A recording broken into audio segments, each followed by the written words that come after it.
Oi, meus amores, boa tarde.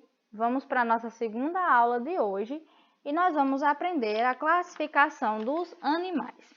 Para isso, a gente vai descobrir o que significa classificar.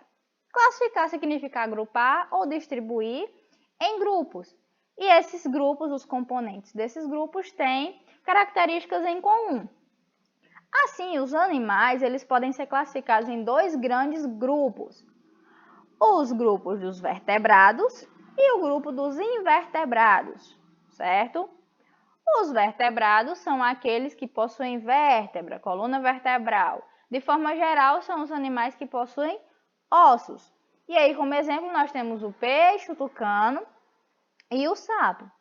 E os animais invertebrados são aqueles que não têm coluna vertebral e nem ossos, como é o caso do caramujo, é o caso da abelha, é o caso do caranguejo.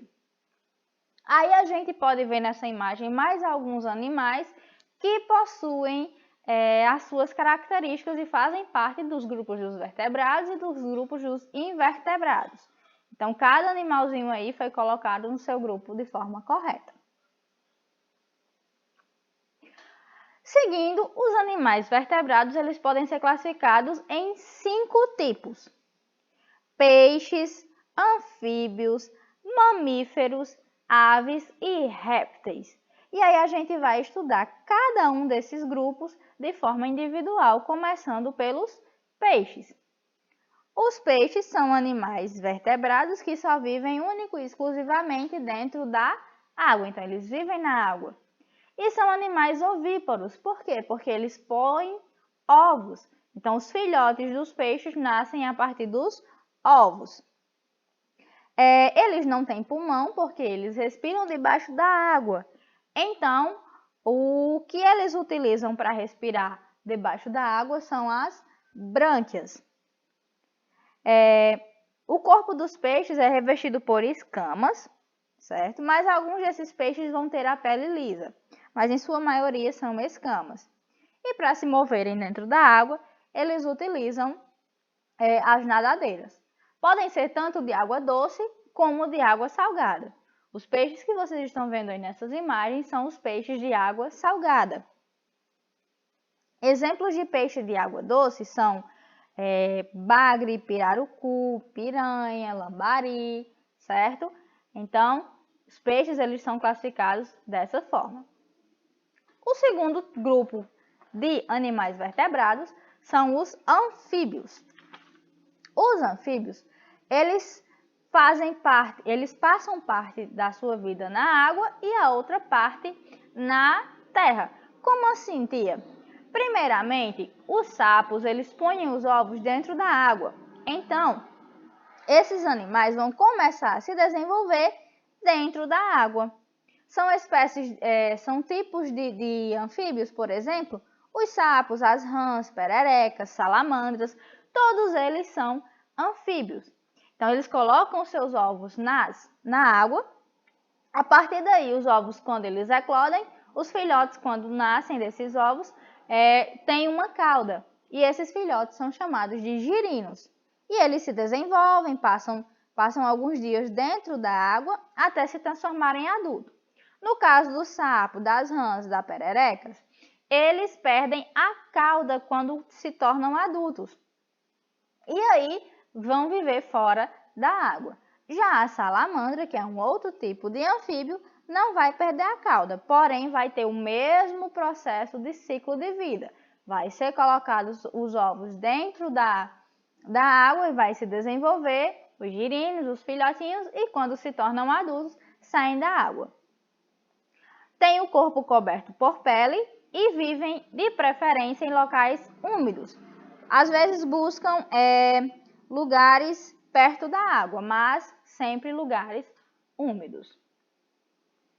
O próximo grupo são os répteis, que aí, como a gente pode ver, o jacaré, a tartaruga, a cobra são alguns representantes desse grupo. Eles podem viver tanto na água como na terra, como é o caso do jacaré, da tartaruga, de alguns tipos de cobra. Possuem a pele, o corpo, na verdade, coberto por escamas, como é o caso das cobras, ou por placas duras, como é o caso da tartaruga e do jacaré. Aí, quando eles vão ter os filhotes, eles põem ovos, então eles também são animais ovíparos. Os répteis, no geral, têm 4 patas, uma cauda curta e alguns não possuem patas, como é o caso das cobras, das serpentes. O próximo grupo são o grupo das aves. Então, as aves possuem algumas características também. São ovíparos, ou seja, põem ovos, os filhotes nascem desses ovos. Têm o corpo coberto de penas, possuem asas, 2 patas, um bico que serve para alimentação, não têm dentes e eles também respiram por meio de pulmões. Os pássaros podem ser pequenos, né, de bico pequeno, pernas finas, geralmente se alimentam de sementes e pequenos insetos. Algumas aves podem voar e algumas aves também não voam. Um exemplo de aves que voam, vocês podem ver aí na imagem, né, que é a ararinha azul, o tucano. E aí, as espécies de aves que não voam são o pinguim, por exemplo, e o avestruz, que é um exemplo de ave muito grande, certo? Então, o pinguim e o avestruz, eles não voam. A sua forma de locomoção é sempre andando. E eles são, geralmente, muito velozes. O pinguim ele é muito veloz nadando e o avestruz é muito veloz caminhando. E, por último, vamos à nossa última classificação, que são os mamíferos.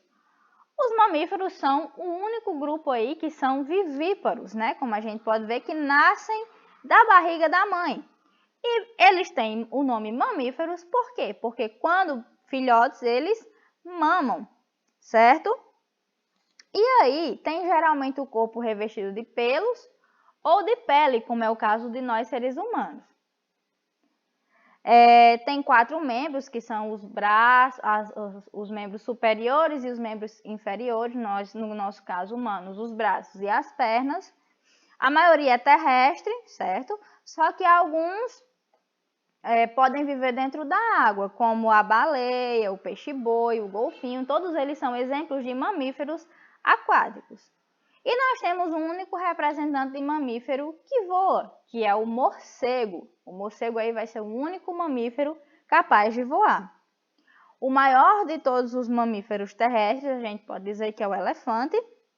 E a baleia azul é o maior mamífero de todos e vive nos oceanos, certo? E aí, a gente estudou um pouquinho sobre as características de cada um desses grupos dos animais vertebrados e a sua classificação. Agora, na próxima aula, a gente vai conhecer um pouquinho sobre os animais invertebrados e as suas classificações. Até a próxima aula, meus amores. Cheiro grande!